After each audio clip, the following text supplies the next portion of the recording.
But no such scenes to savor now. To what somber present does that divine eye bear witness?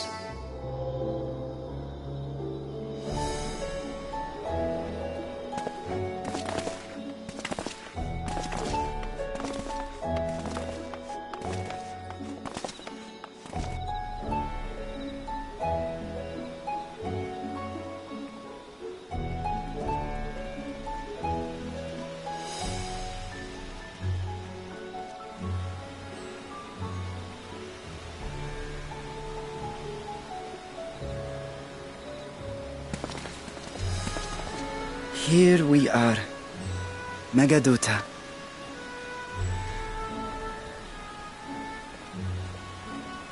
It seems a shame to bring you here directly. Under normal circumstances, it would have...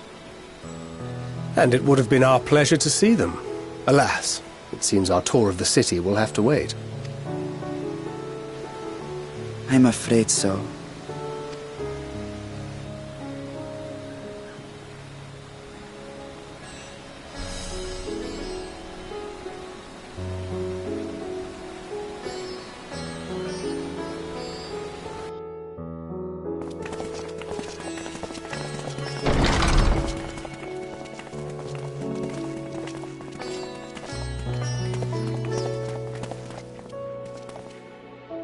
Your Excellency, may I present our honored visitors?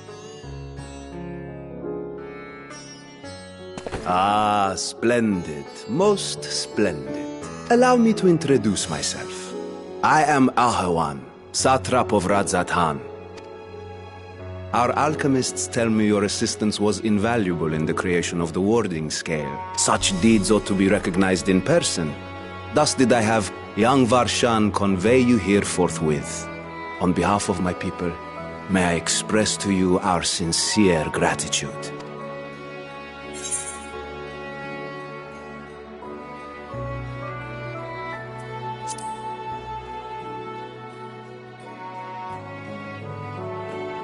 I assume you speak of Nidana.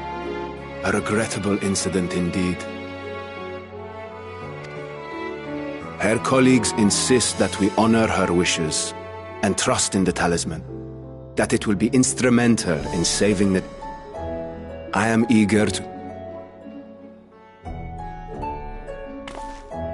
I think not. This charade has gone on long enough. Show yourself. Forgive me, but were you expecting musicians, perhaps? There are no performers waiting in the wings at present, but arrangements could be made if you'd prefer. Nay, he hath the right of it. The time for artifice is past. Raise the curtain. As you wish.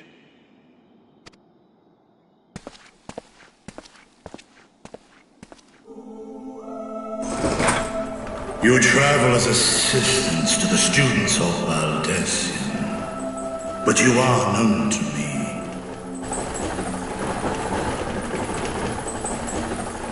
Even here have we heard of the scions of the Seventh Dawn.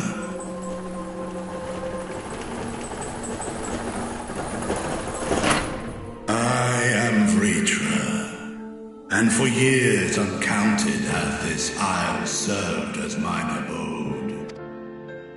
Vritra, of the First Brood, sibling to Hraesvelga and Nidhogg. Aye, mine elder brothers. Of Midgard's Sorma's spawn, I was last to hatch. Well, isn't this a surprise? We were told Radzat-Han had an alliance with the dragon. Not that a great worm sat in the satrap's own hall.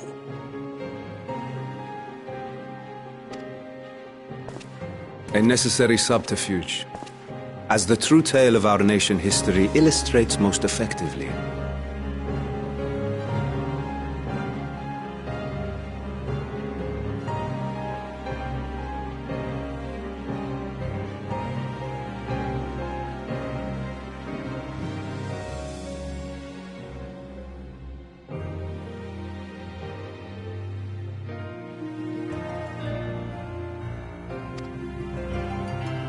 In the beginning, the rock upon which our city is built was home to Vitra, and Vitra alone.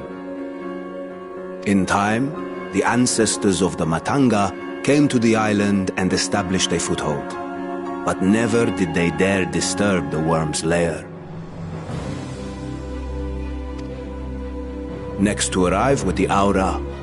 Adopting the example of their Akasodra allies, they too treated Vitra with reverence and respect. And for many years, an understanding between our forefathers and the Great until marauding heroes from the mainland came, threatening to shatter our... When it seemed all would be drowned in blood, a peaceful accord was reached. But if Ritra is still here, then your position as Satrap is just... A charade, yes. And one which my family has... Many envy the great worms their power. Were it known that I ruled here, then the fires of war would burn without end. I would not be the flame which consumeth my people. Those few who joined me in laying our country's foundations were, perforce, sworn to secrecy. Your eye. It was taken.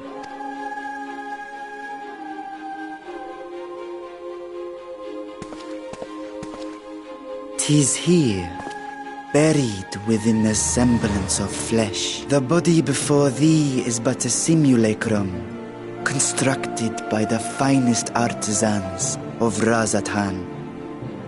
With mine eye nestled within, it doth serve as an inconspicuous vessel for my wind. That would explain why I felt the presence of a dragon upon our first meeting. I am woven with words fashioned to deceive such arcane senses.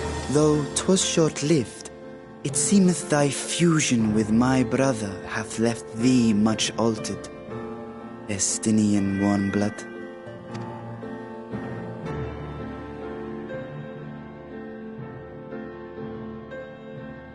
From the very first, we sensed the nature of one another, yet did neither one of us bare his fangs. That is all I need know of thee for now.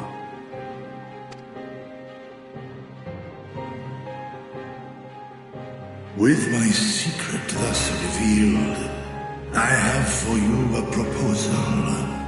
Not as a worm of the first brood, but as the ruler of Razathan. With all haste must we take in hand the finished talismans and breach this foul spire. Thence, yet even with...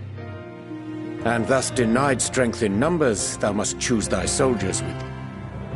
Just so. Yet though our radiant host is formidable, I see...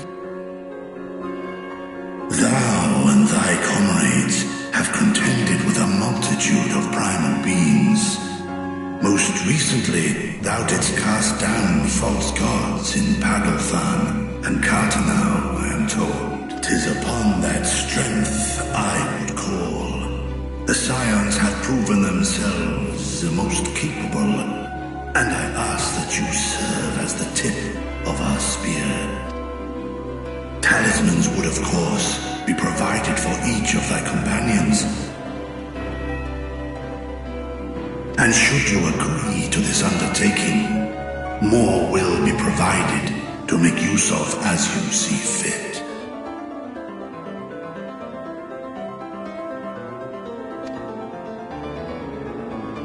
There's no denying it's a dangerous proposition, but the rewards may far outweigh the risk. Just think of what we might accomplish if we could equip all our allies with warding scales. I worry, however, that even the four of us may be too few for what you have in mind. Might we regroup with our friends first to discuss the matter? 'Tis no trifling task that I have laid before you. Go, steel your hearts and hone your plans. Such time as you require. require shall we spend in crafting your... It seems a quick trip back to Charlian is in order.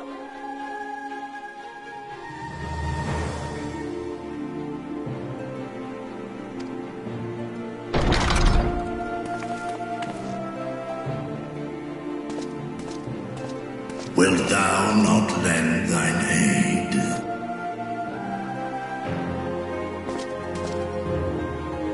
Whether your request be made as a great worm, or the ruler of Radzat Han, I see no reason to refuse, nor will I.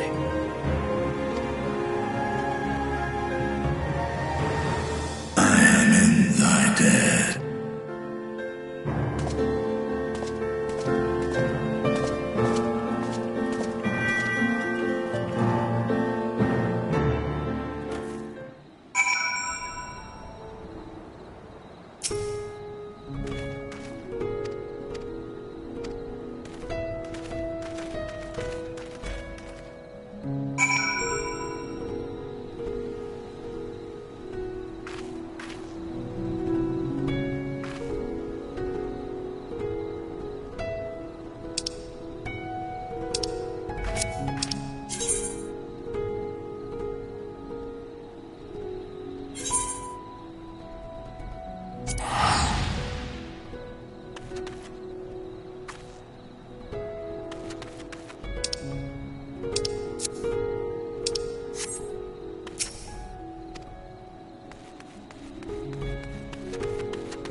When our father disowned us, I couldn't believe what I was hearing.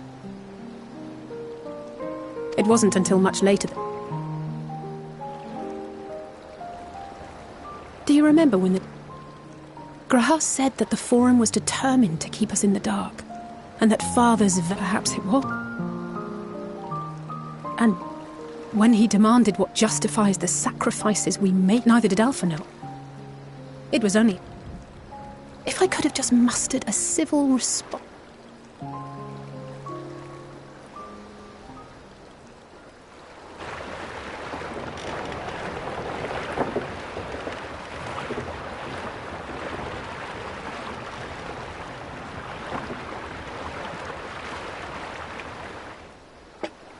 They must be ferrying goods to Labyrinthos.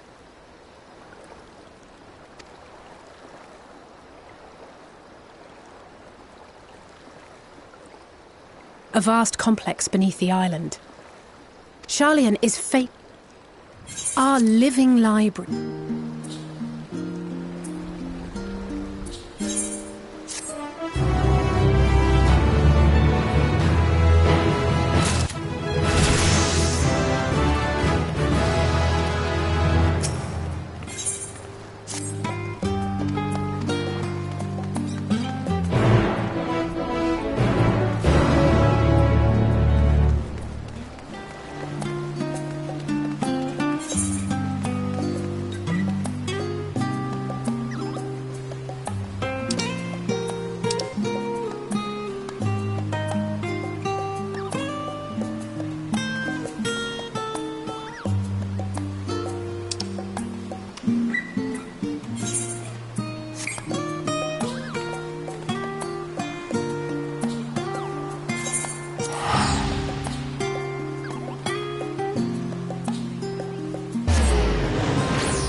Deep beneath the scholar's city shines a false sun within a fabricated sky. In any age exist those who consider the floor an extension of their bookshelves, and this vault's architects surely belonged to that special breed. If the stack grows too high, start a new one. If no room remains, then make more rooms. A simple solution at first, and then bit by bit, a profound transformation. Knowledge buried beneath knowledge, a growing, creeping labyrinth from which there is no escape.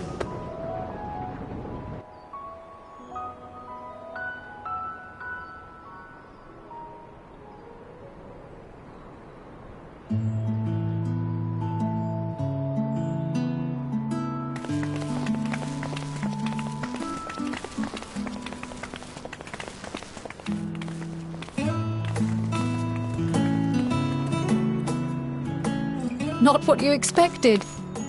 I must admit, the artifice is very convincing. But I assure you that we are beneath Sharlayan itself. The breeze you feel, the flowing... The island is volcanic, you see, and once upon a time this great hollow must have been a reservoir for magma. It was discovered some 400 years ago, at which point it was repurposed as a storage facility for scrolls and samples and such. Renovations have continued, with nigh on no interruption to this day, with the lower levels still undergoing expansion.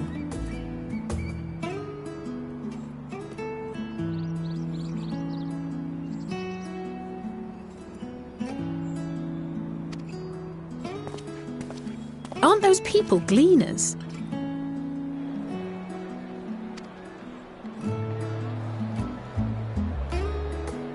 Aye, judging by their dress. They are said to work It may be as you suspected, that they are engaged in a task apart from the norm.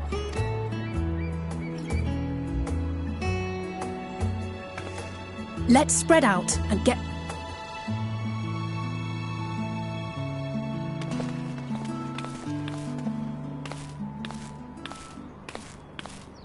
Ugh.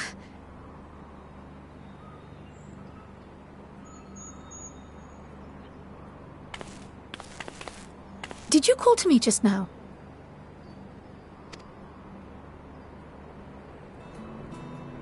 No. How odd. I must be a bit dizzy from the descent. I'll be fine, I'm sure. Let's get to work.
fair shot. Nicely done. Let me truss this one up, and I'll make my way over to you.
There you are.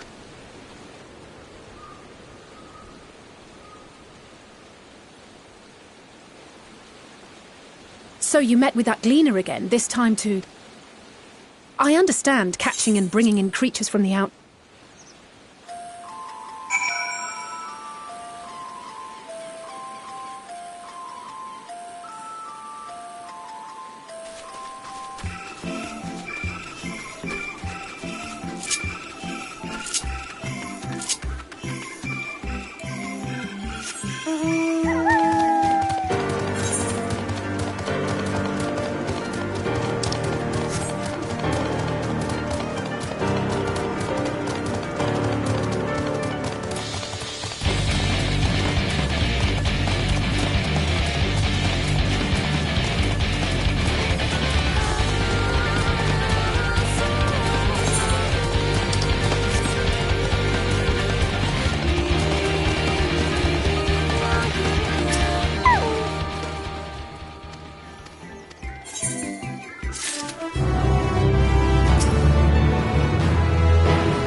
Hard to look away, isn't it?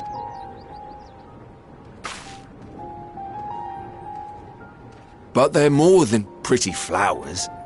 Heart blooms are attuned to ambient emotion.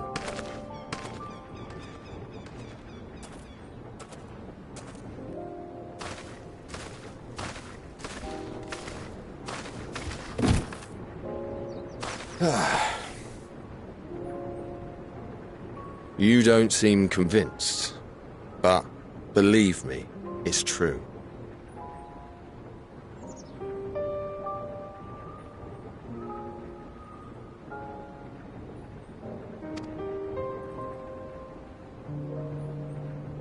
This ashen grey for intent yet eat, and there.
I trust you will find your compensation to be more than satisfactory. So much so that we have come bearing new tasks in...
Welcome home, my lady.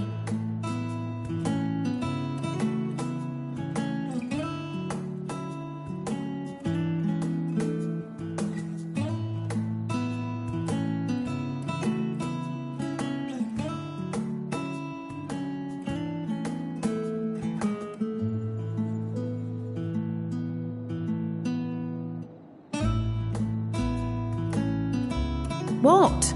What are you gawping at?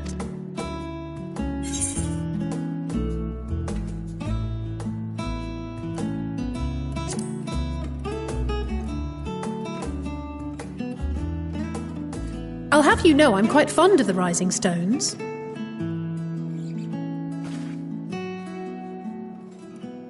Lord Fortuneau is not to hear of this visit.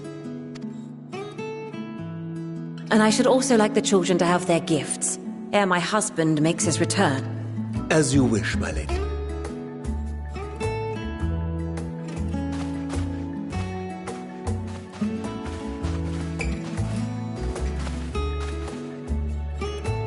Master Alphino, Mistress Alice, if you'd accompany me upstairs.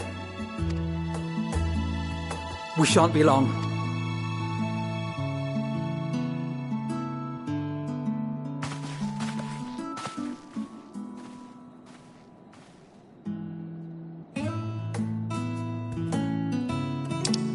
The twins have been sending letters home. I am sure they withhold. Yet a mother worries all the same. In the early days especially,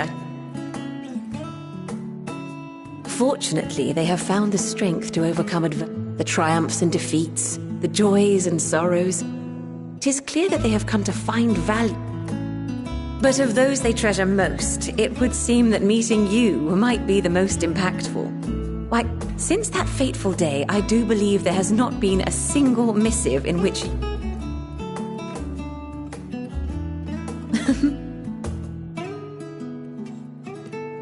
Tis plain they care for you, and I am glad they have such a... Under normal circumstances, I would offer you tea, but alas, these are anything but. In any event, why don't you keep me company whilst we await my children's return? Perhaps you might regale me with a tale or two of your exploits.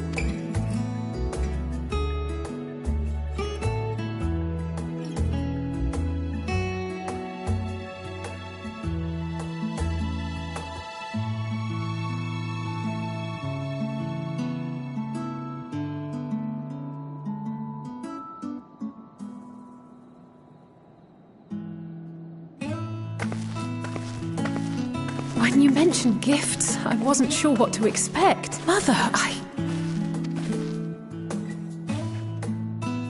Oh, look how well it fits you. And the stuff...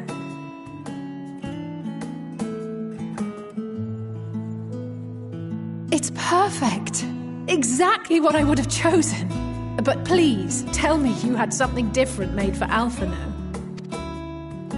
Naturally. You are hardly little children, and while I shall miss dressing you in those precious matching outfits, I must respect the individuals you have... See for yourself.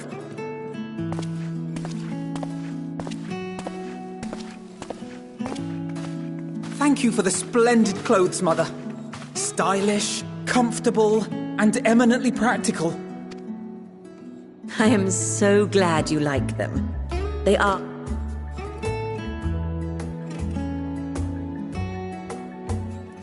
If you'd allow me, Master Alphino.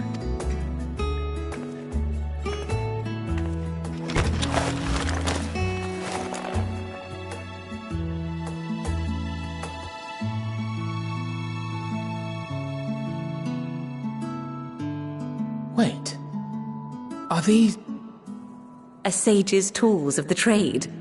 They belonged to your father.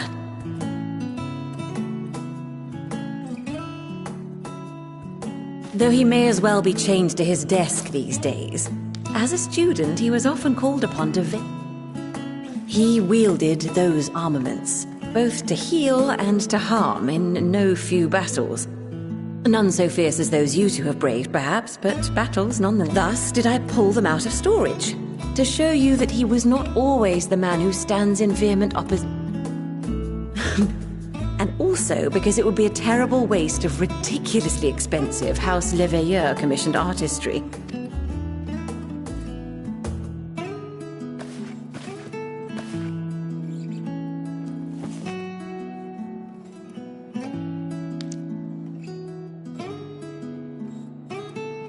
I am told these devices are quite difficult to master. For someone of your extent, may the wisdom in that crystal...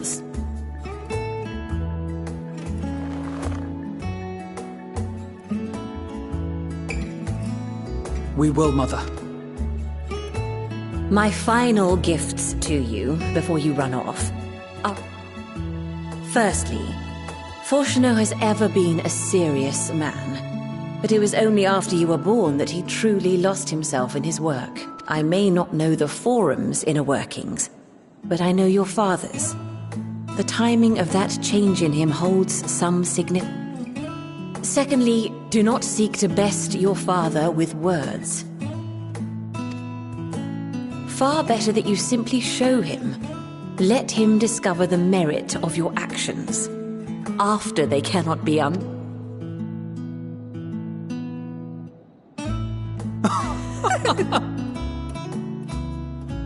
Oh, Mother.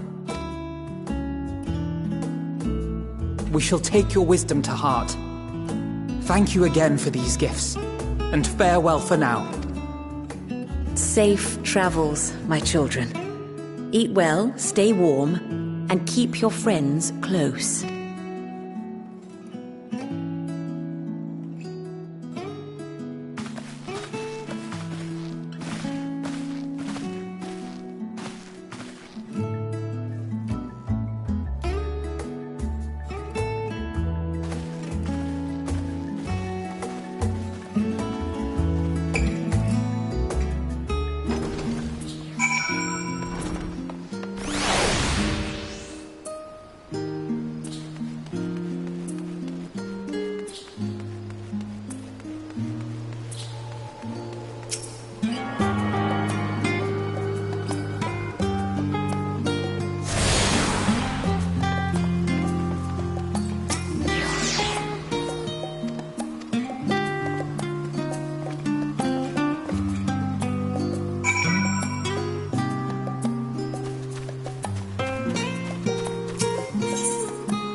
Your time in Thafnir has certainly...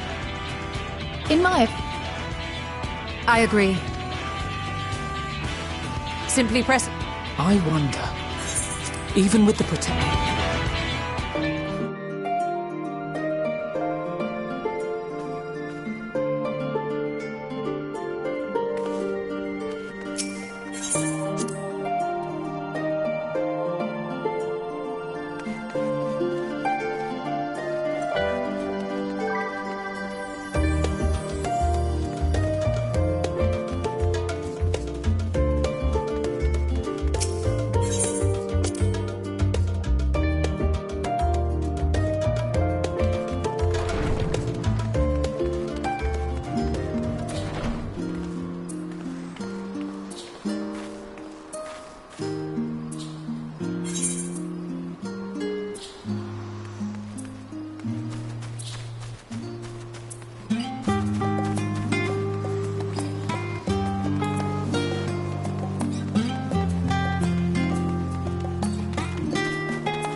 Is everyone all right?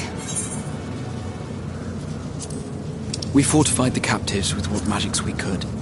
Have the Lower floors were disturbing enough, but this place feels... I believe we stand in the tower's beating heart. What sayest thou, Stola? I see it. Ether siphoned from the land runs up through the spire, flowing to a single point. This is the core we seek. Yet something is off. As large as this structure is, it siphons far more ether than is required to sustain it. 'Tis as if the core is feeding on the energy, consuming it. I need to take a close...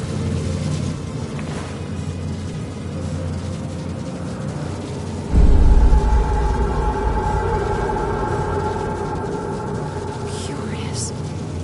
There is something there in... a man's limb. This is what we came to destroy? Yes, if you would be so kind.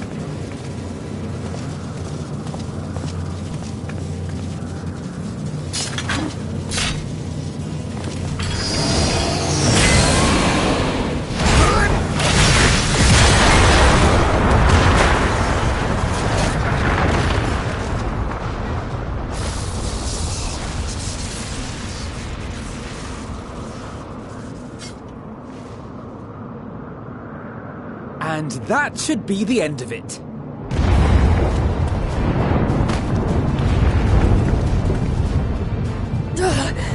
What now? My theory that the tower might come crashing down following the core's destruction doth appear to be correct. Bully for you! And how are we supposed to survive the fall?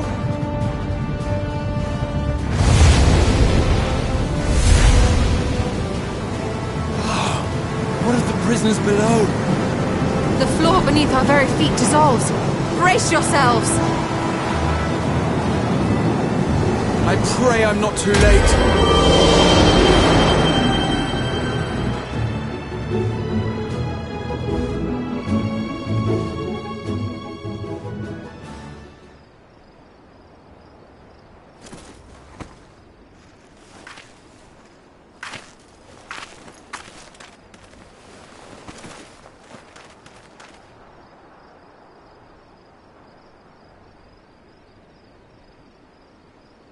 Oh, what happened?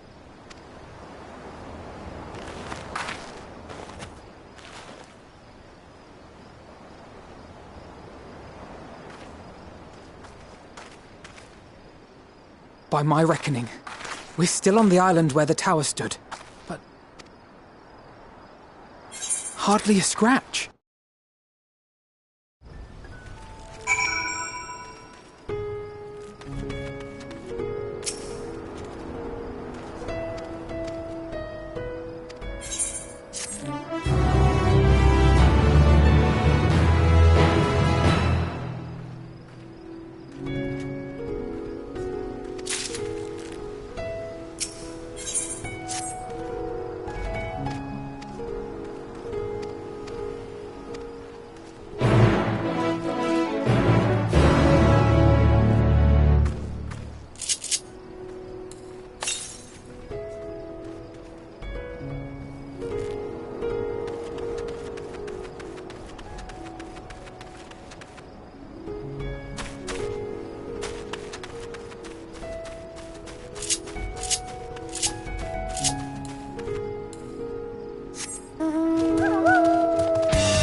Are we the last to arrive?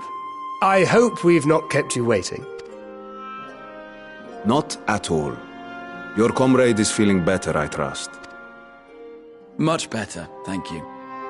Harnish remedies are certainly potent, in more ways than one. One becomes accustomed to the taste, although I hope you never have cause to do so. Pray.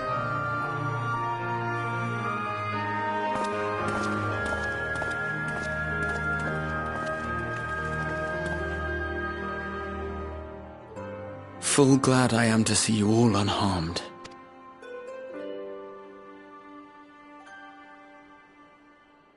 Valiant scions, for your heroism, you have my bound. You cast down that dire tower and set free its hapless captives. You cleanse. No words of thanks will suffice. In place of pray accept your due reward, along with the goodwill of Radzat. Alchemists throughout the land present this.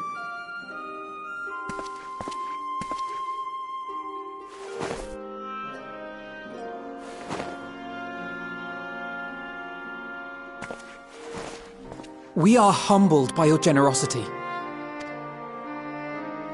Every single one of those scales came from you, didn't they? You must still be in such pain.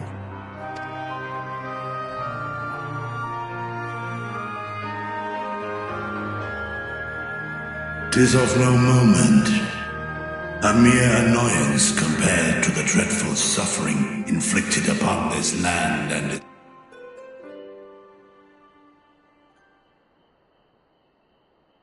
Albeit brief, my involvement, though you were half a world away. And yet, you chose to live in the age when, in some did not even. Twould seem we share the same desire for peace, great Vritra. To that end, I wonder if we might trouble you with another question. The Telophoroi are intent on recreating the final days, an apocalyptic event which we know to predate the sundering of the star. As the longest lived among us, know you aught of this terrible cataclysm?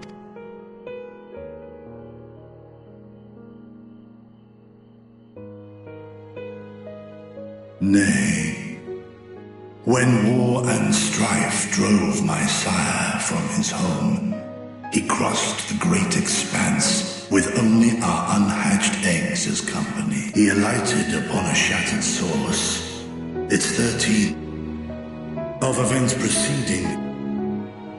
I see.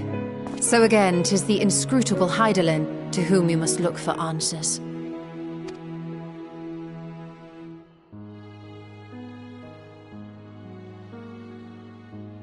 Seek you to divine the will of this star? If so, 'tis a story from my youth, many, many years ago. To my sire, to which Midgardsormr did reply. 'Twas the last bastion of hope. He believed so long as Hydaelyn endured, so too might dragonkind. Solemn and portentous were his words. What?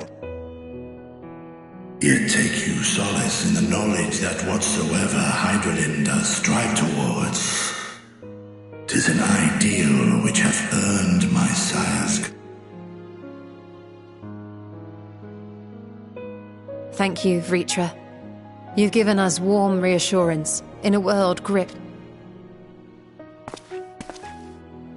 While I'm sure we all have a great many questions, I think it's time we collect the talismans and be on our way. Our fight against the Telophoroi is far from finished. We must take our leave, but please do inform us if we can provide any further assistance.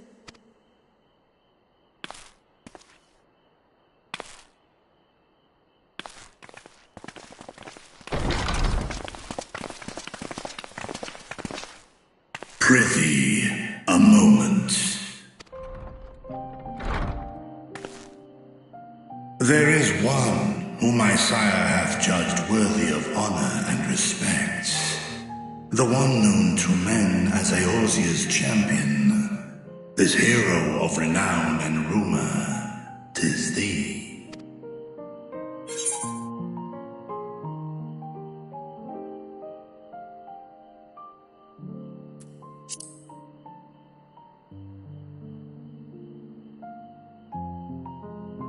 I know of his clash with Omega, and the long slumber which was his price.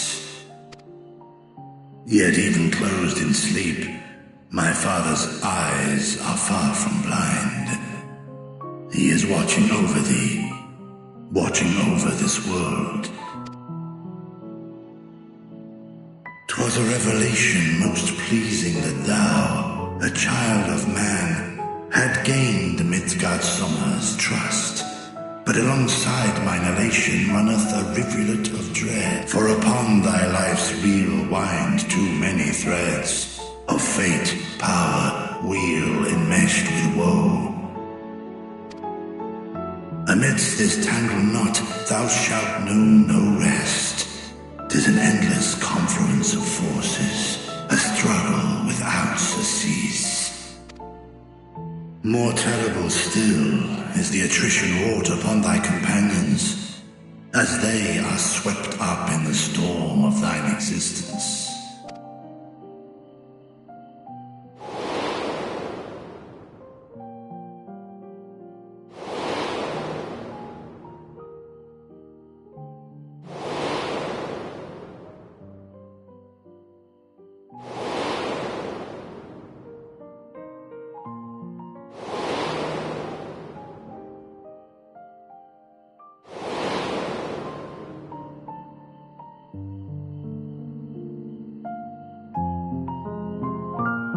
Take heart and protect them well. They will be your strength and your salvation. The hope thou wilt need come the end.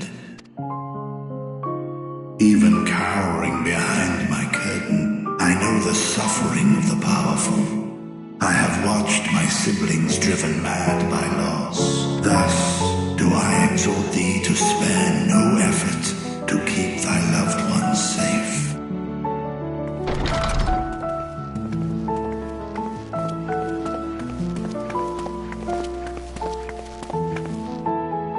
Apologies.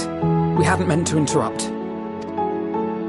It's just that we do have a history of suddenly collapsing, and when you didn't follow us out... 'Tis I who must apologize. I have detained your champion overlong with idle chatter.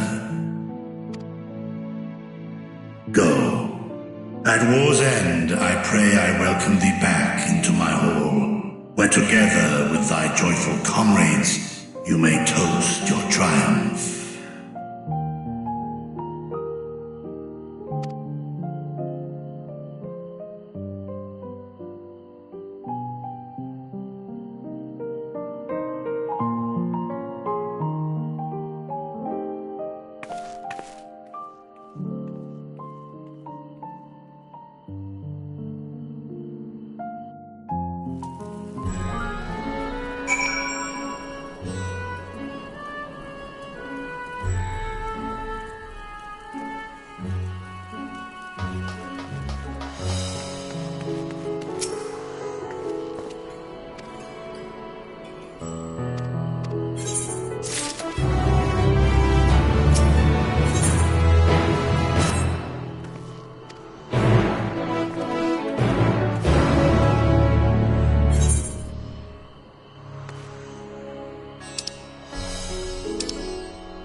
These are the talismans we were promised.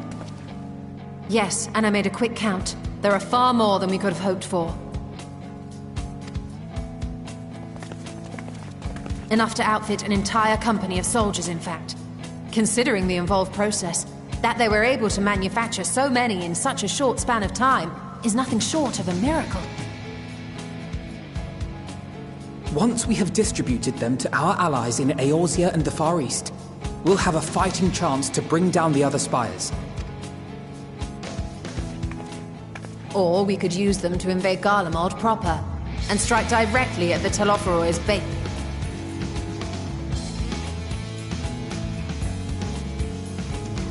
Of course, we would need to consult with various Alliance leaders before. To which end, I could set out forthwith and... Pray allow me to undertake some few of those journeys. I find myself restless and in need of purposeful duty. I can head eastward. We shall share the burden then.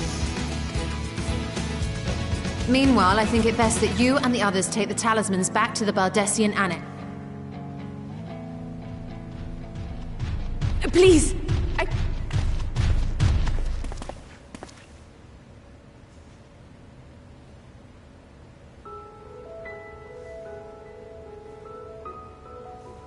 Nidana, you're awake?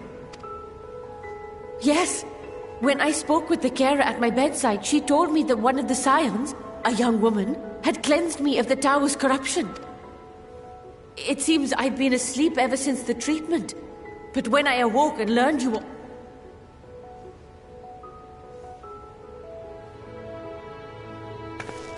As you said, Nidana was captured only recently. Such a brief exposure is swiftly cured, so I tended to her before we gathered at Megaduta. And I am truly grateful that you did. All of you, for everything you've done. Destroying the tower, rescuing our people.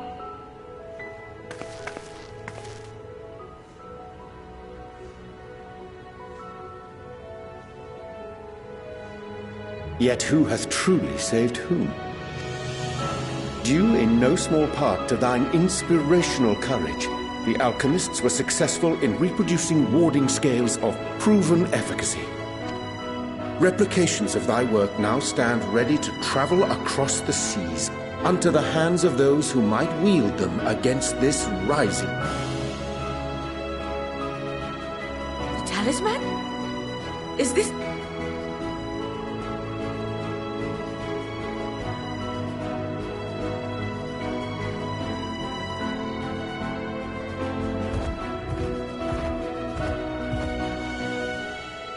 I was so groggy from sleep. I didn't even think to... Oh, our great work sent across the... It was worth it. Oh, it was all worth it.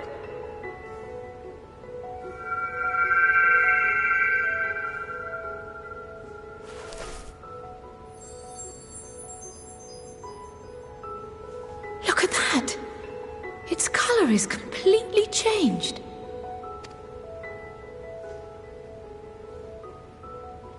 What do you have there?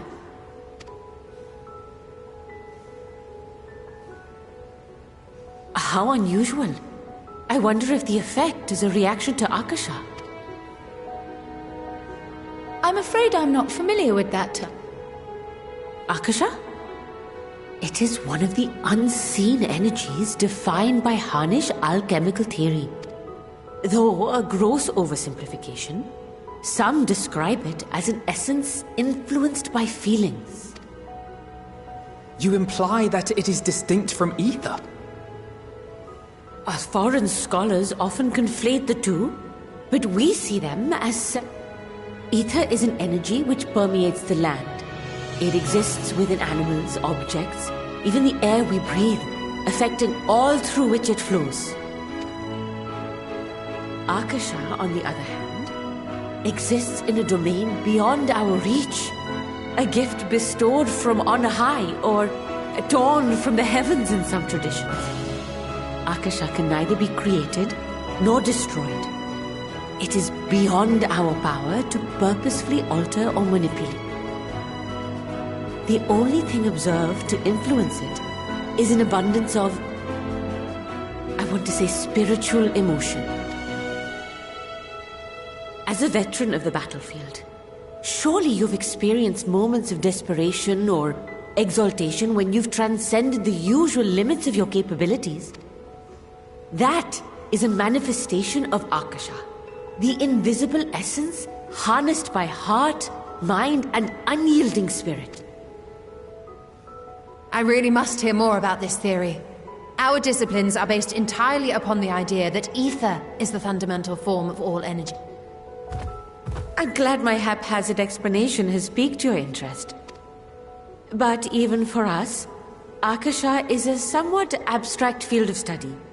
A lack of practical application lends itself poorly to formalized which is why my analysis of your flower can amount to little more than idle speculation.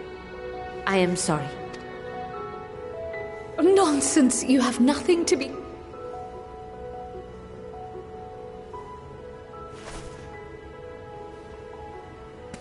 Shall we depart for Sharlayan then? I will see to it that the talisman... And we will be in touch once our talks are concluded.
Take heart and protect them well.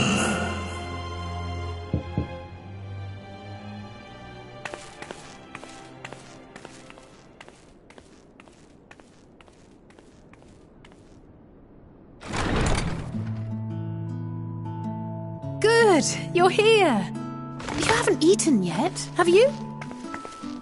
We've bought quite a spread if you're interested. Only the finest dining from the last stand.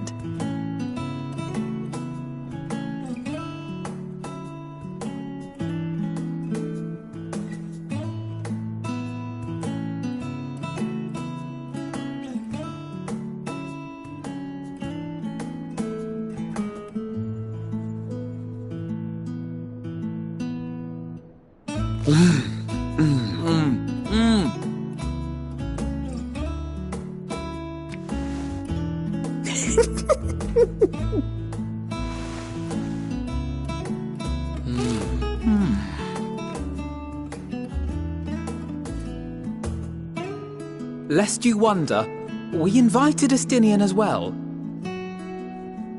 But he refused with a rather grim-faced, "No, thank you." I suspect Charlian cuisine is not to his liking. Oh, I don't know about that. Perhaps our lone wolf just needed some time apart. What? To perfect his brooding stare? Next time, I'll drag him out by the ear, sit him down in front of a Charlian feast, and see that he eats every last bite. An excellent idea. Of all people, warriors must take proper meals and rest if they are to maintain a healthy constitution. Poor Estinian, beset on all sides.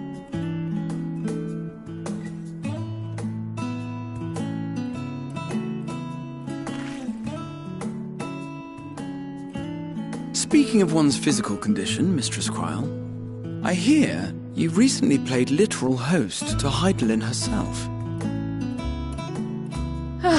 And what an experience that was. Tiring, yes, but no lasting harm done. If anything, I should have liked to speak with her longer. I've not felt a hint of her presence since. Heidelin instructed you to carry that flower, yes?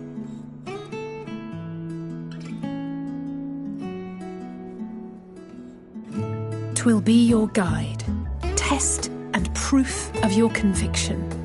And then something about seeking joy in darkness, was it?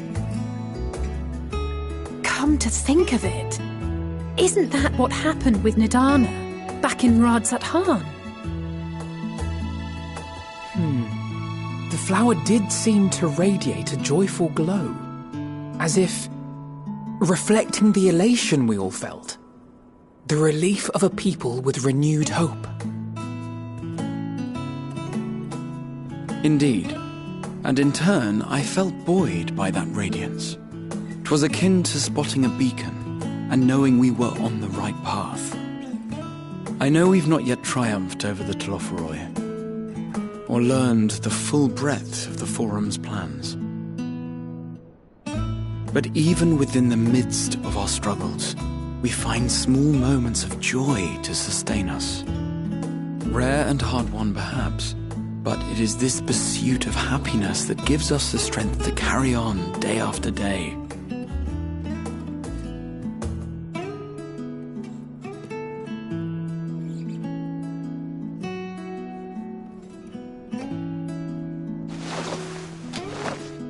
Hey, that's mine. To the swift the spoils. Though I recall that levitation spell of yours was quick enough. Only barely. And even at my best, I'm still too slow to wield it effectively in battle. Mayhap I simply require more practice with this new magic. You unearthed it from the depths of Numenon, I presume? Aye, and from a veritable mountain of arcane tomes at that. 'Twas necessary to facilitate my solitary explorations. Or, to put it simply, you used it to sneak around the Forbidden Archives. Yes, well, after a fashion.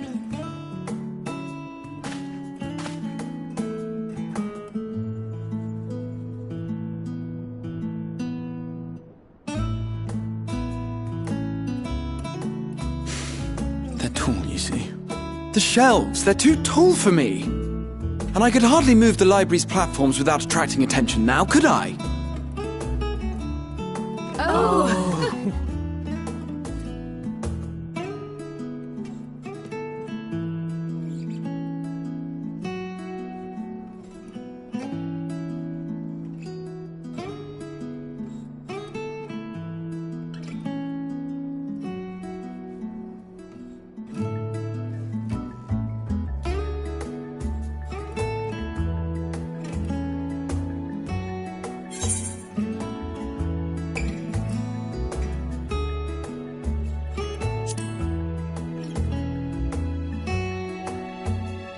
I'm not that ambitious. But 'tis pleasant to idle away the hours every once in a while.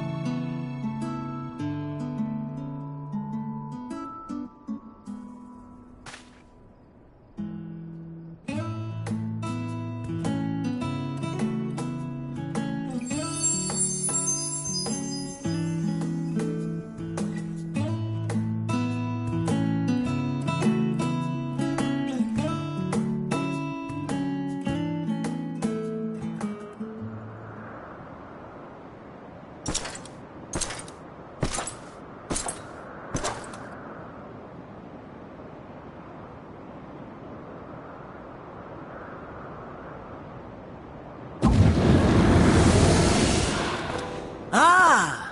Enjoying the bracing cold, I see. Do you not own a warm coat or a cloak? Something in fur? Or fashioned from the skins of your enemies? Or... well, never mind that. I come to you once more as the bearer of bad news. Our tower in Thavnir has been toppled, and I need not tell you by whom. Given how many we have at our disposal, the loss of a single spire is hardly fatal to our plans. It does. If they continue to preoccupy themselves with the towers, then all will be well.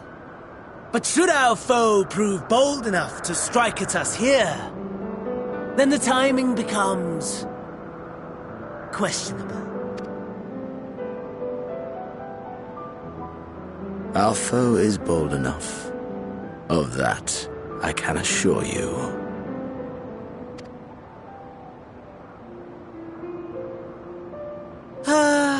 Yes, very well then.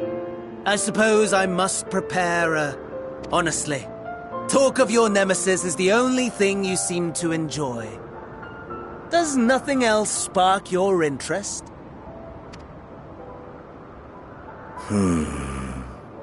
No. All else is... equal. Equally tedious. Equally disappointing. The world is a tepid bog into which we sink, too weak to thrash as the mud clings to our eyes and fills our throats till we blissfully choke. But then came the light, blinding and pure and hot, so very hot, enough to set my soul aflame. I basked in the afterglow until the void yawned once more, and then I knew the muck would never claim me again. There was naught for me ahead, so I drew the curtain on all that had come before.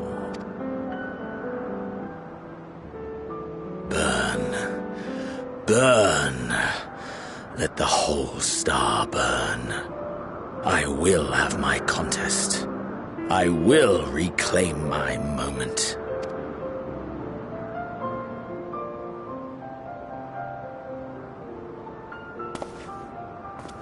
How wonderful that the emptiness of death has not dissuaded you from committing your life to its pursuit once more. I don't know whether to envy you or pity you. You question my disinterest, but what of yours? Despite your noisome antics, I sense you take little pleasure in this endeavor. Mercy, my lord. Such pointed barbs from one who barely acknowledges my existence. Nevertheless, you are mistaken. For I do find this part somewhat enjoyable. You see, when I was mortal, I would always have the same dream. It was a fragmented thing, disjointed, all the faces incomplete. The setting, too, was unknown to me, so I thought it simply a fantasy of my sleeping mind.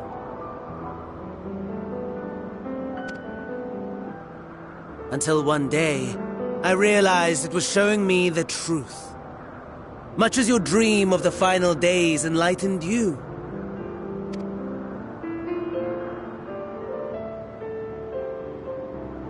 And soon, very soon, the rest of the world will see the truth of my dream, too. Yes, I think that is something we can both enjoy.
you.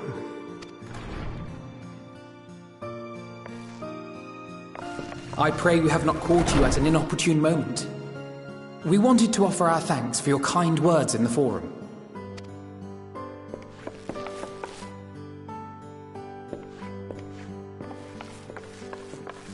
Well, I could hardly let that Inquisition.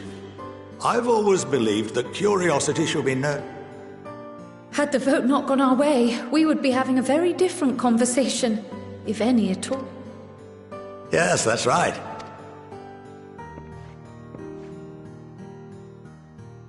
I still can't believe how much you've grown. You must have the patience of a saint, putting up with this lot and their antics. Never mind Matoya's prize student. Luckily, I know a thing or two about managing unruly younglings. If you ever...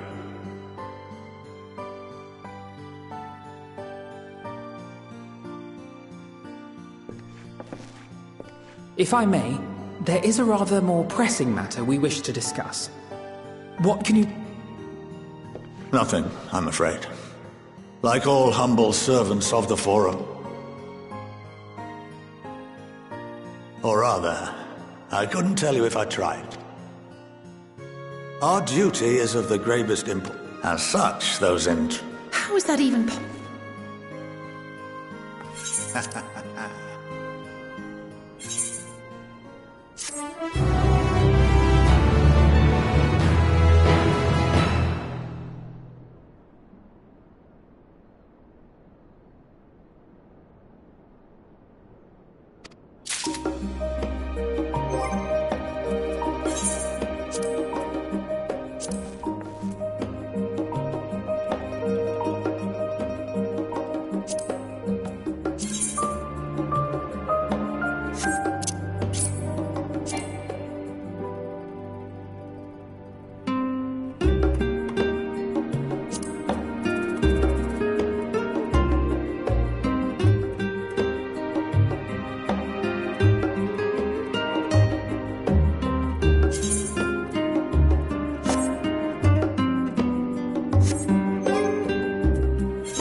By the 12.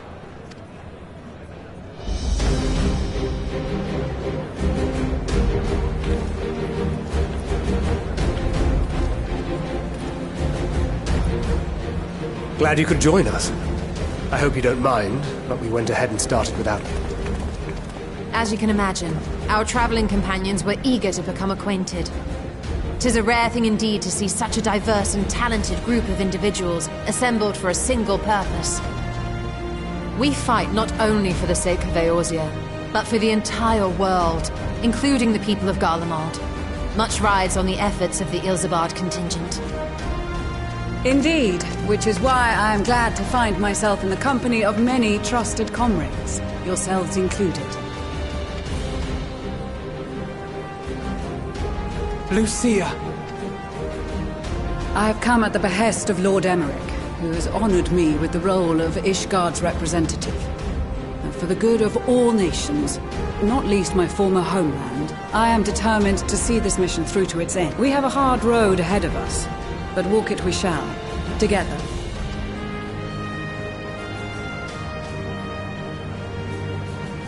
We too welcome this opportunity to work together once more. I have faith that, if there is a way to resolve this conflict, we will find it. Allow me to introduce you to the rest of our company. Everyone! If I may have your attention.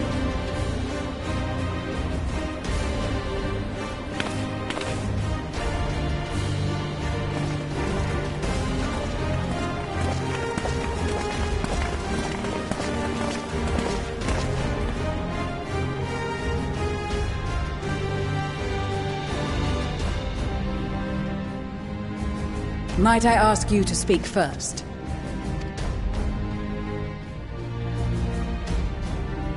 If I must, I am Arun Senna, spokesman for the Gridanian delegation. Here on behalf of my esteemed sister, the Elder Seedseer, we shall provide support and protection to those in need during our time in Garlemald. To that end, I am joined by healers selected by the Conjurers Guild, with the Order of the Twin Adder's Finest serving as our escort.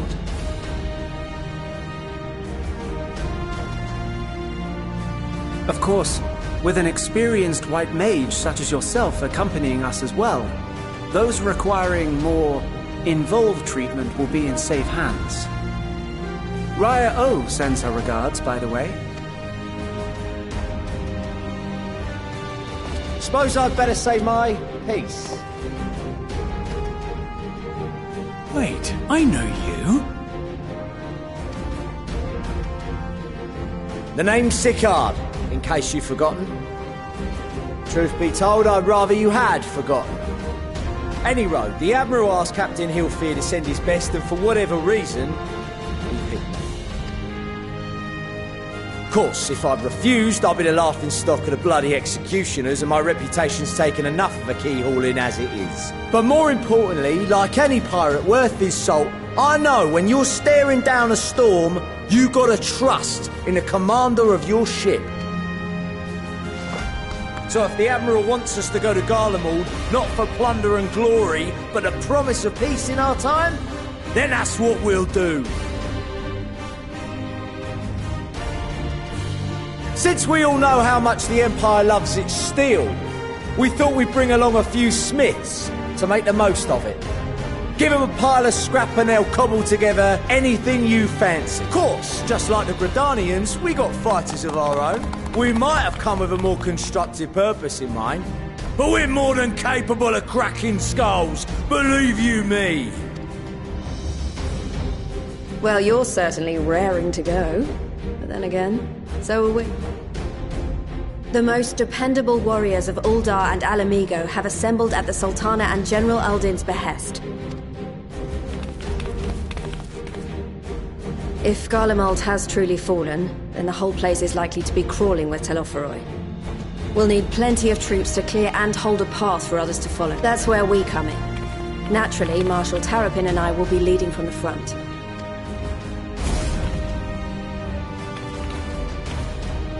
It's been some time since I last saw you in your element on the battlefield.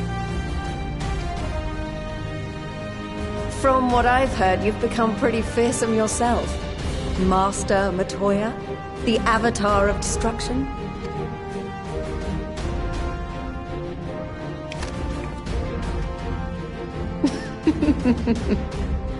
With comrades like these, I know we'll succeed, no matter what awaits us. And then we might finally get a chance to enjoy a good long rest.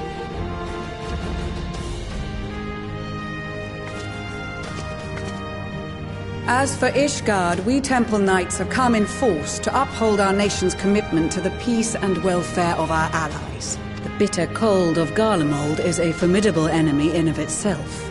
Our experience fighting in ice and snow will prove invaluable in the days ahead.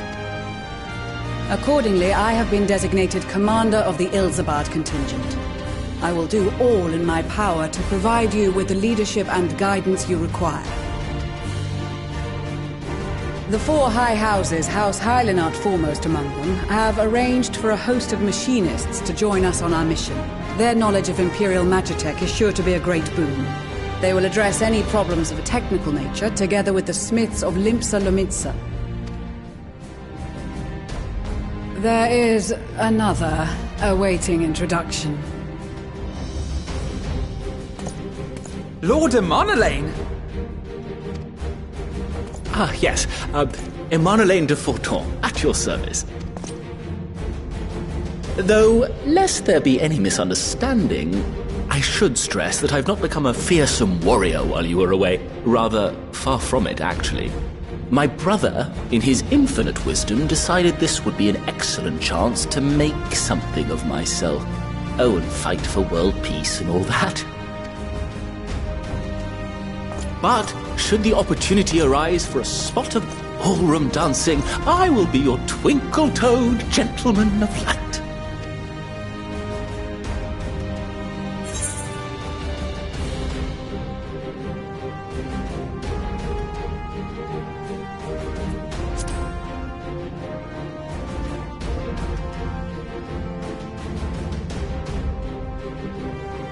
Huzzah! I cannot wait to regale Honoroa with my tales of derring-do. I believe that concludes introductions for the Grand Company of Eorzea. Our allies from the Eastern Alliance were due to arrive some time ago, but it would appear they have been delayed. Would that be the shinobi of Doma? Actually, they've been tasked with relaying messages back and forth between the various Eastern nations. According to Lord Hien, however, an equally capable company of warriors has been sent in their stead. Out of my way, you preening fool!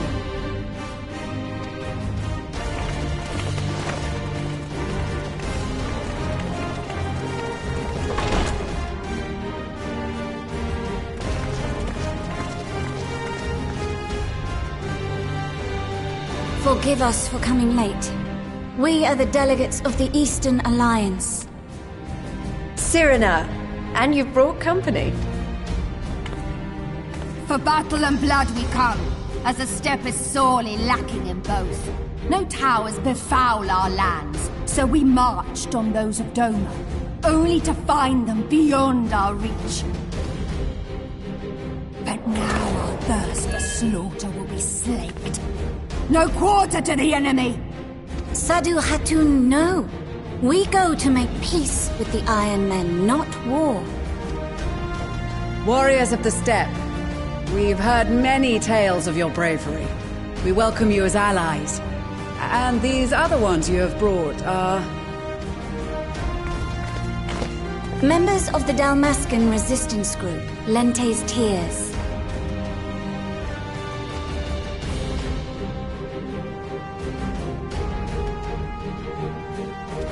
And the Bosnian resistance.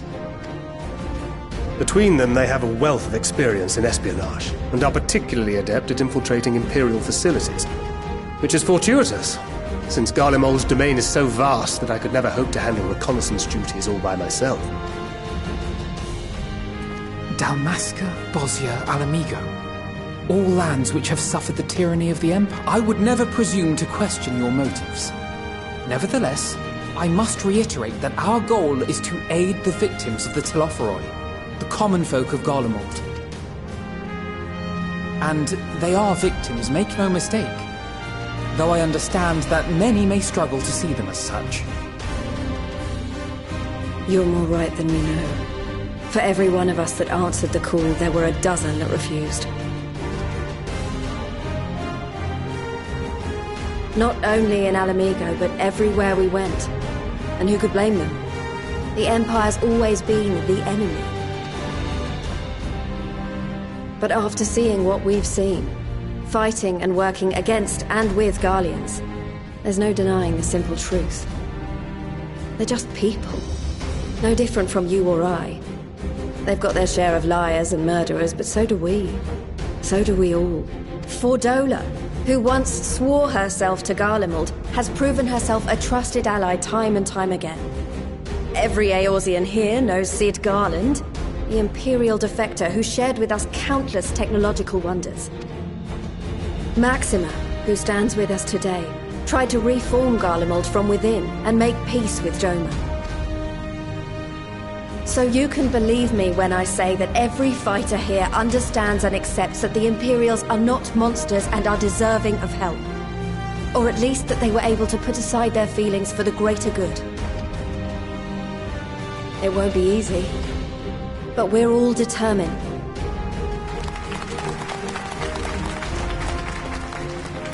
What lingering concerns I may have had were clearly unwarranted. I agree with everything you said wholeheartedly. Then we are in accord. Now, to reach the Garlean capital in northern Ilsabard, we must cross the central mountain range. Fortunately, Garland Ironworks can provide aerial transport, sparing us this most treacherous part of our journey. However, attempting to fly any closer to Garlemald would attract the attention of the Telophoroi. As they appear to have seized control of the majority of the Imperial military, we must assume that includes its fleet. In addition, Garlemald possesses devices that can interfere with airship navigational systems. Given the circumstances, the closest we dare deploy our contingent is an area between the range and the capital, the Magna Glaciers. From there, we must travel the rest of the way on foot. We will also need to bring the airships with us to ensure we can withdraw with haste. Although much of the terrain will be blanketed in snow, we should be able to make use of local roads and shipping facilities. The vast ice field will afford us an unobstructed view of the surrounding area. On the other hand, it will also allow others to easily spot us, so it is imperative that we only make camp in positions where we can easily defend ourselves. And the airships, which must be kept safe at all costs.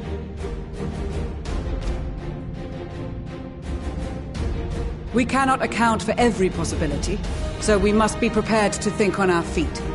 We will be tested. Sorely tested, I expect. But for our homes and for our people, and a people not our own but in need, we will succeed. Spare no effort in your preparations. Once we depart, there is no turning back.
Ilsabard, divided in twain by a vast mountain range. Those who would traverse its jagged peaks face peril at every step.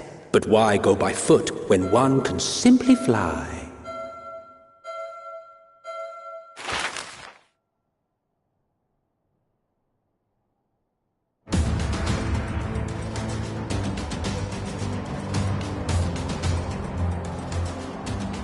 On the outskirts of the Imperial capital, in the frozen wastes of the Magna Glacius,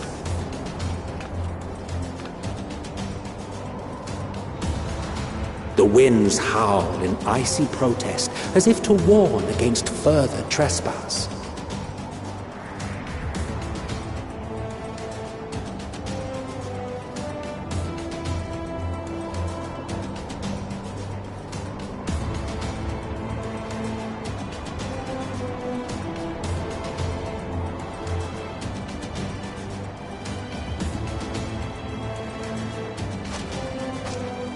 We've received word from Thancred's reconnaissance party.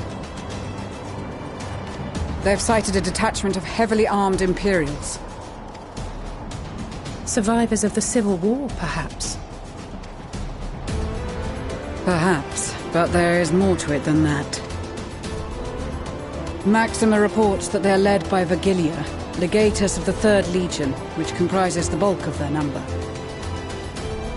However, they are also joined by several members of the 1st.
From what I recall, the 3rd Legion fought for Nerva in the War of Succession following Varus' death. The 1st, on the other hand, were under the direct command of the Emperor and rejected Nerva's claim to the throne. These legions were enemies. Indeed. In fact, our sources claim that it was a conflict between them that sparked the Civil War. Yet now, these former foes cooperate to defend a ruined Garlemald from invasion. Then it is all but certain they have been tempered. So, what's the plan? If me and my crew is out reaving, we charge straight in, no messing about. But that ain't what we're here for. Quite right.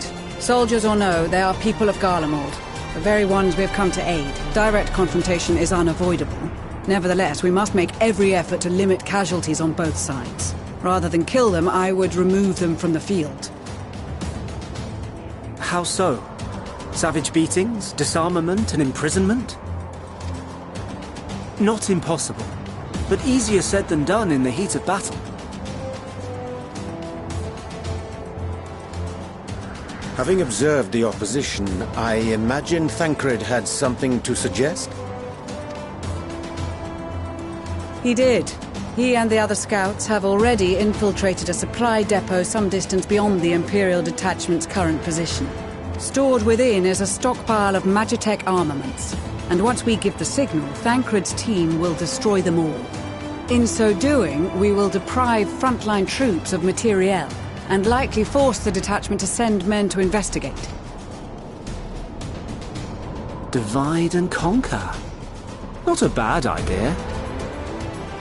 Once the scouts have finished their preparations, we will split into two groups. The first will form the vanguard, while the other brings up the rear with our supplies.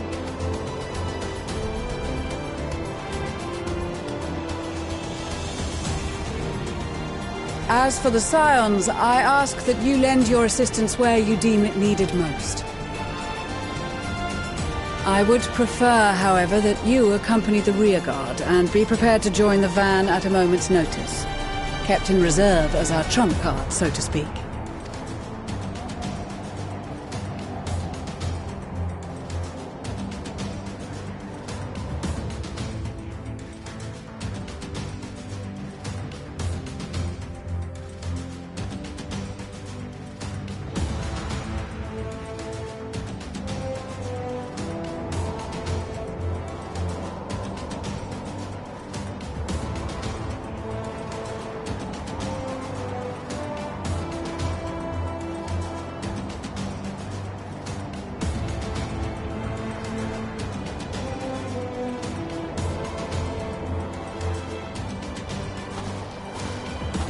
Your proposal was well received. More specifically, they asked that we destroy the Imperial's toys in as spectacular a fashion as possible. Ishtola always did have a flair for the dramatic. She's not an easy woman to please, but I shall do my best to satisfy her thirst for fireworks. All right. Once more for my peace of mind. Our first objective will be to rig the enemy's Magitech with explosives. After we've withdrawn to a safe distance, we'll detonate them remotely. Our second will be to issue a deactivation command to the automated units via the control terminal. If our calculations are correct, this signal should reach those deployed on the front line, giving our friends a much-needed upper hand. The blizzard will help us stay hidden, so let's aim to get in and out before it passes. Trust in the plan, and we should all live to see tomorrow.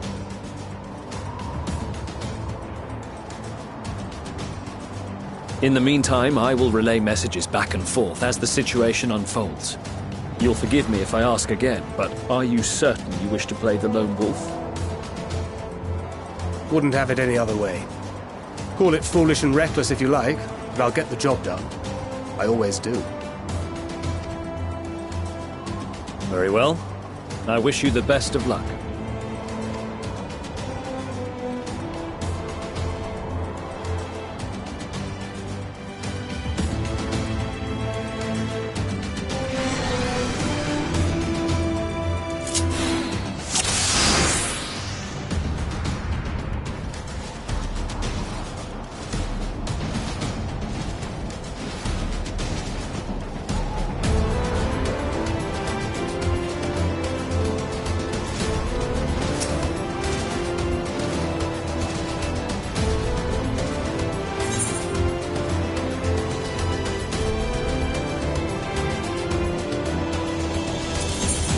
Keep your wits about you.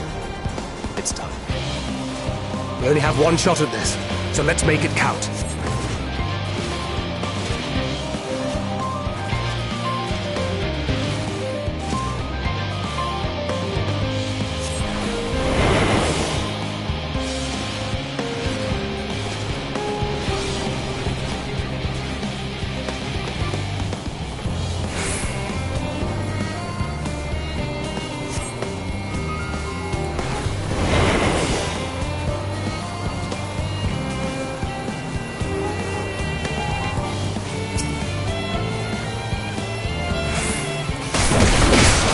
Must be losing my touch.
Must be losing my touch.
Seven hells.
Seven hells.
This is Thancred.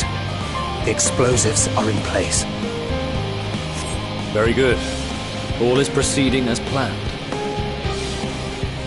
Head to the control tower. It should be to the northwest. Understood. Have the others wait at the rendezvous point.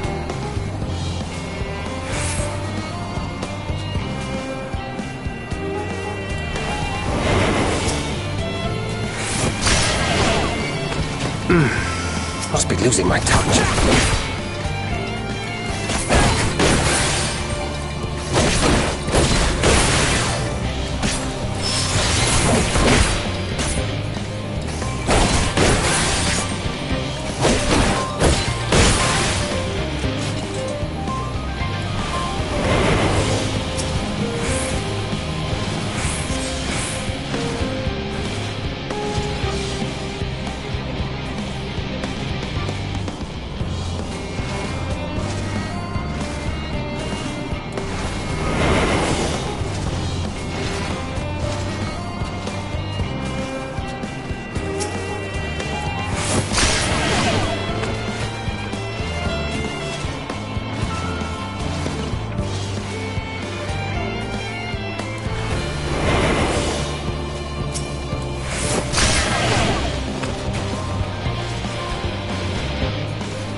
Must be losing my touch.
Keep your wits about you. It's time. We only have one shot at this, so let's make it count.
spotted.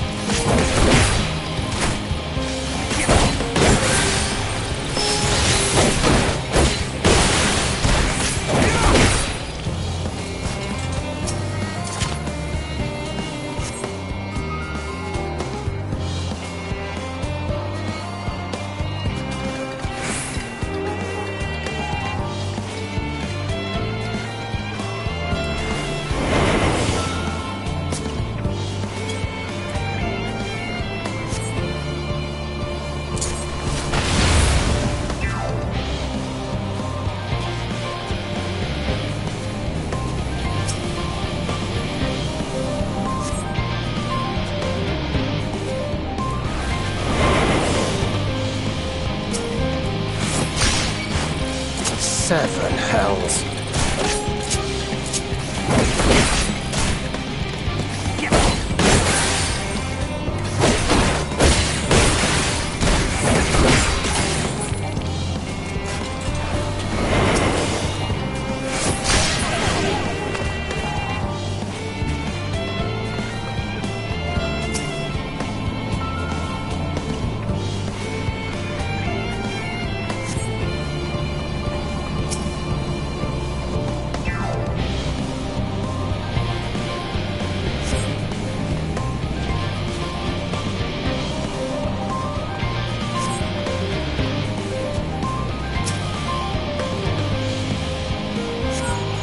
This is Thancred. The explosives are in place. Very good. All is proceeding as planned. Head to the control terminal. It should be to the northwest. Understood. Have the others wait at the rendezvous point.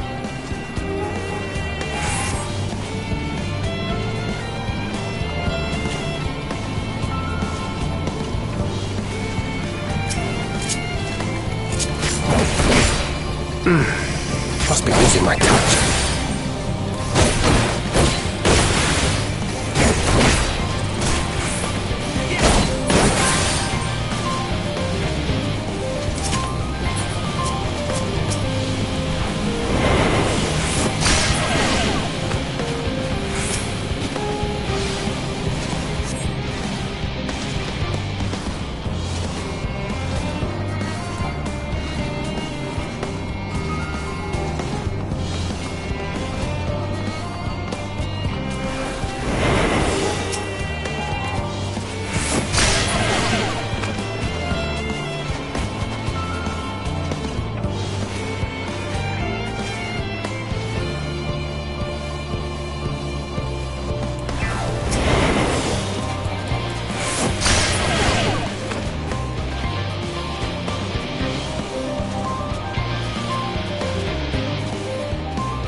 Must be losing my touch.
said, elves.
You are returned, and none the worse for wear, to my considerable relief.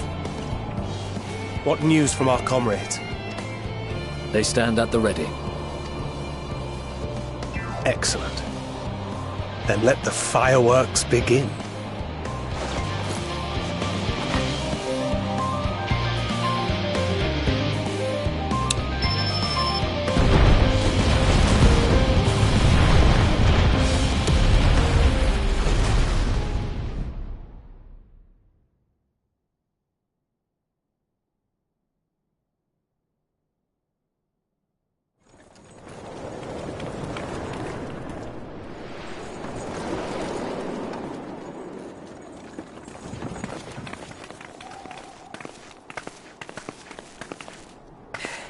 The blizzard's beginning to clear.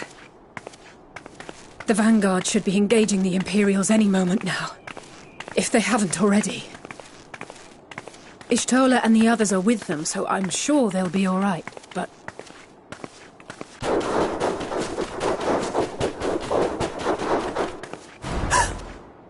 Wait! Something's coming!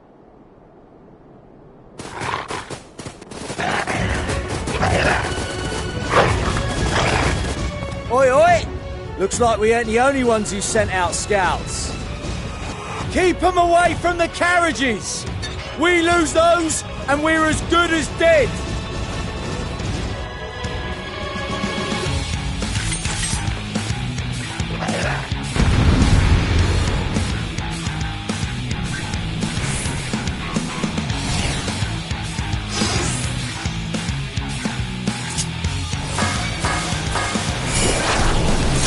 Fighters! Protect the others!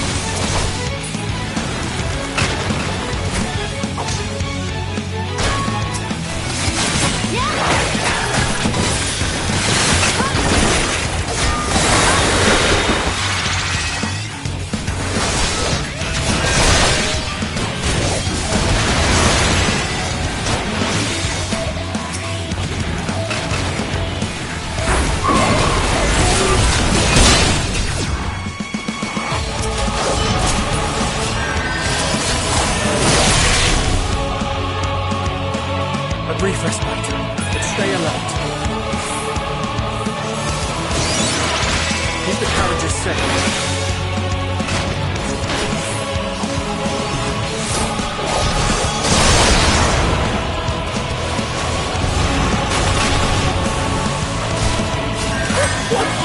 Fear not, friends! The savior of Ishgard is here!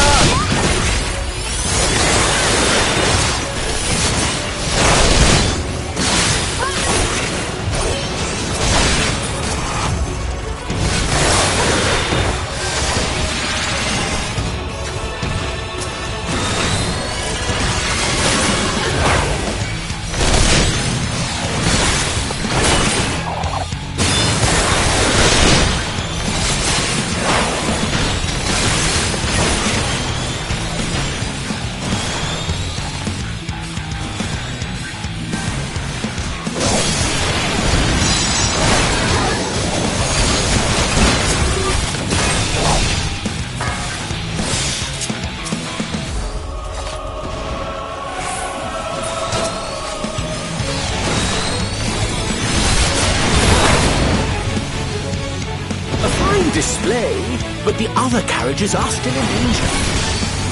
Go on ahead. We'll hold the line.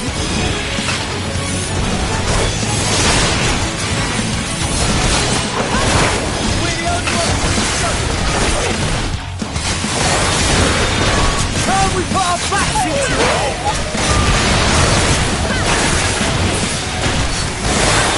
I've been itching for a good start.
We're fine, and ready for more.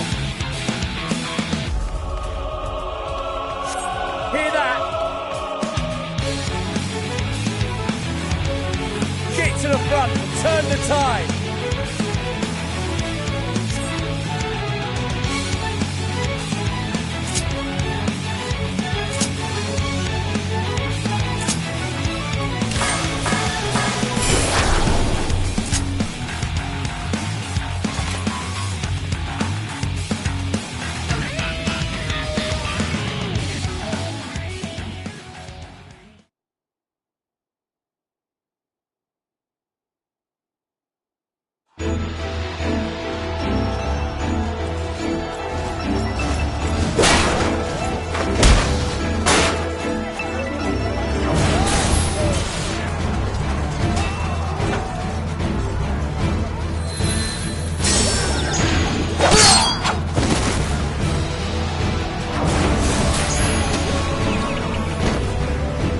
Removed from the field was not a euphemism for enthusiastically murder.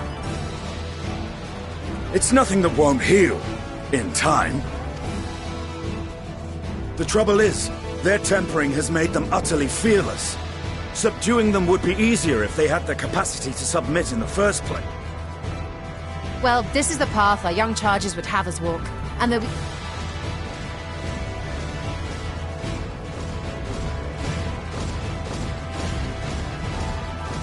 That I did.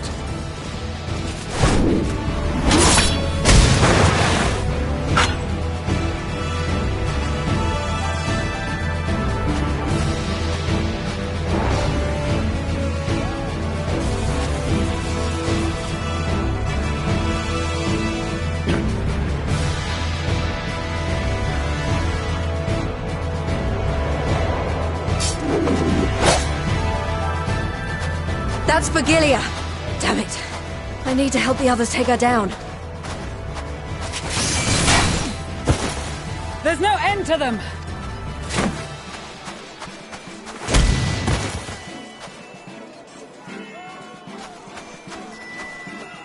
I was wondering when you'd turn up.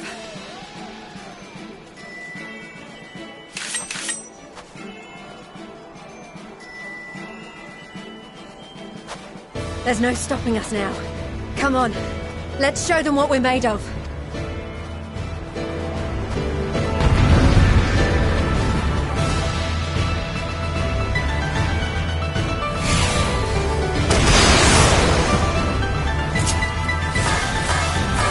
We have them now! Forward!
before the sun!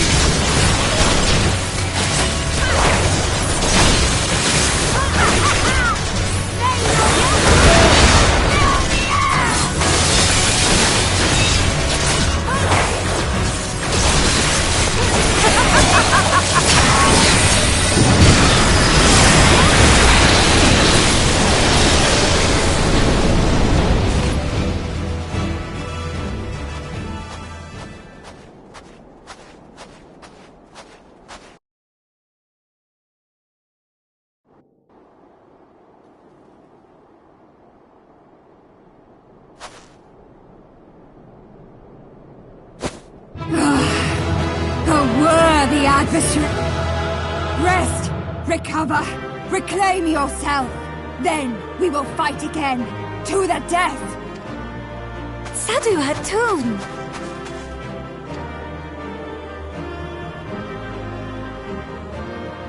That was the last of them. The day is ours, thanks to your timely arrival. What of the supply caravan?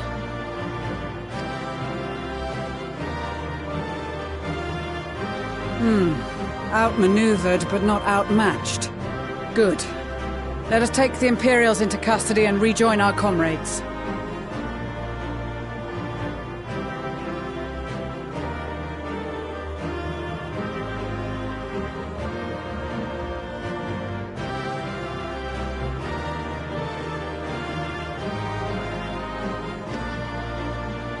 And soon we shall arrive at the capital.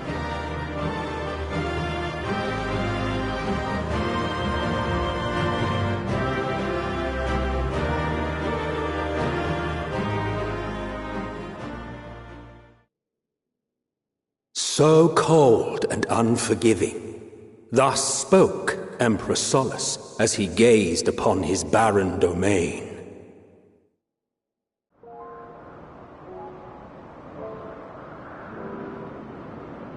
"800 years it had been since the Garleans first set foot here. Bested by the Kavosi after centuries of war and driven from fertile southern pastures into the blasted northern wastes.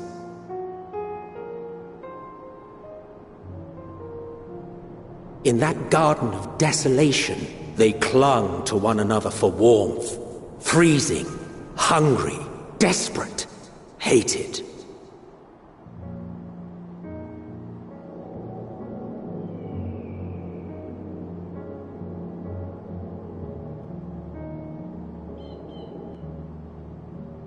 The chosen forsaken.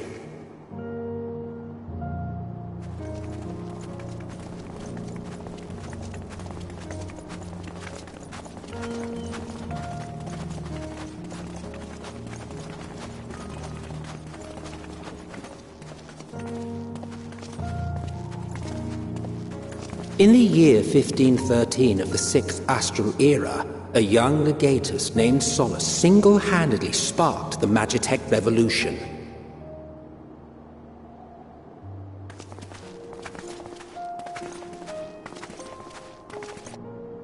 How did he conceive the machina that feed on ceruleum? Once a common, soft-spoken soldier, how had he so quickly ascended through the ranks? Like so many others, those who knew the truth are gone. Taking in the capital with his eyes for the first time, I recall thinking to myself, far colder on the earth than in the heavens. Yes, far colder indeed. Bitterly so.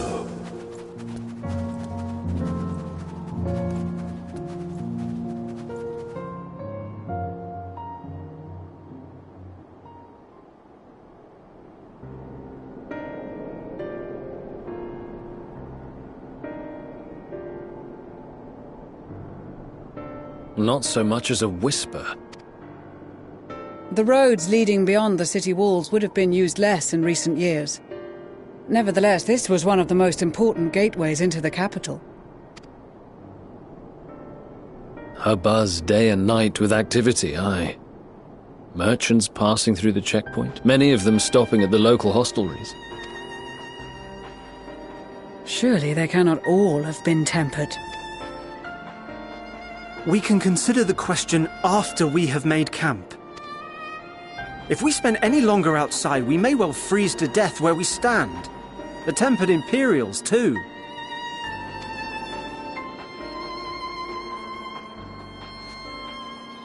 This will be our temporary base of operations. Secure shelter for ourselves and the injured, and dispatch scouts to survey the surrounding area. If we're planning on staying here a while, we ought to give this place a proper name. Well, the constant sound of ice cracking underfoot makes me think of broken glass. An apt name, perhaps. But enough of this. To work, everyone!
Our present situation is as follows.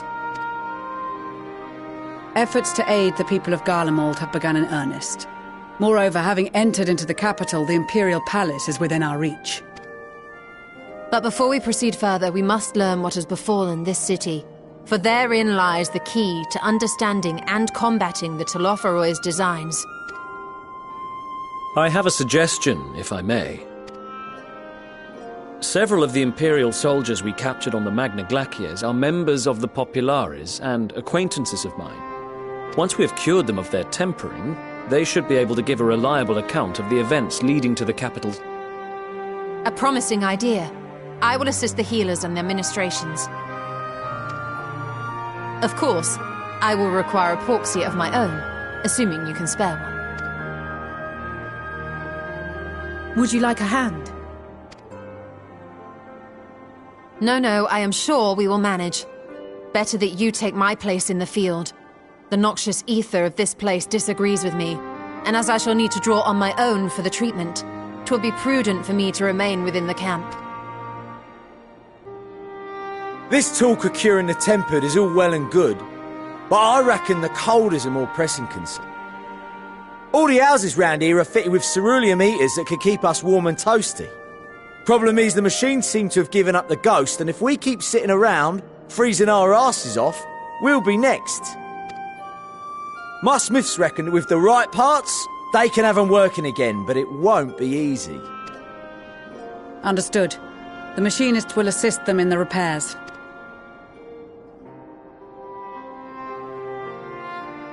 The rest of us should either stand watch or survey the area. We've made our presence known to the Telothroi. They will be searching for us, if they have not already ascertained our position. That we have seen no sign of them since the battle suggests they have yet to do so. However, I suspect they may be biding their time. Or perhaps we are beneath their notice.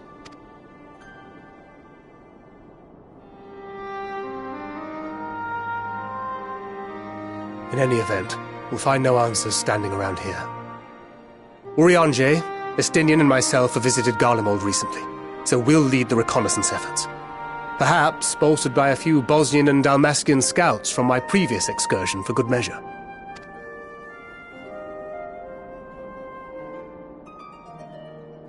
Don't forget about us Alamegans.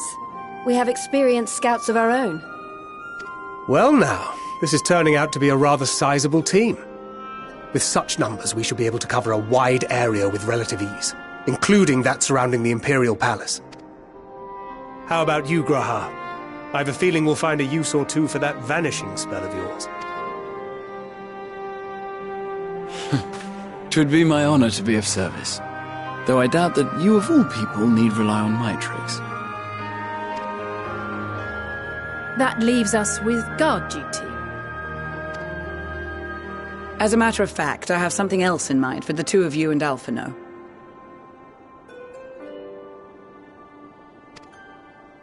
Between here and the center of the capital lies the Eblan Rhine. I would have you search the area for survivors. Your keen sense of direction, honed in your extensive travels, should prove useful in navigating the ice field.